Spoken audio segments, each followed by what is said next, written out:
Hello dear, today we will discuss about the explicit dynamic analysis.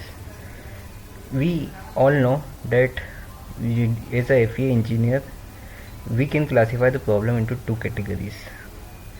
The one is implicit analysis, where all the things we calculate are in equilibrium, and another category is explicit dynamic FEA, where the things are in non-equilibrium. That means sum of all forces is not equal to zero. It is always equal to mass into acceleration. For example, any moving body that possesses some kind of motion and not in equilibrium are fall under this category. That means they are all can be classified into explicit dynamic and can be solved using the explicit dynamic only.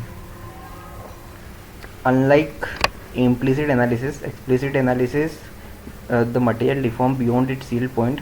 Thus, more properties of material has to be defined, and we can classify implicit and explicit by their material deforming nature also.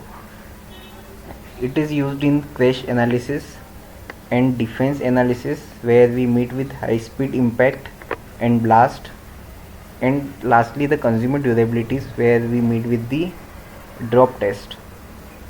There are many commercial available explicit solvers. Some of them are LS-DYNA, Femcrash and Radios.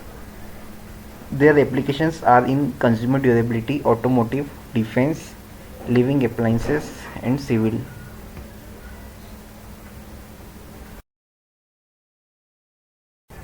And for more details, check the link in description.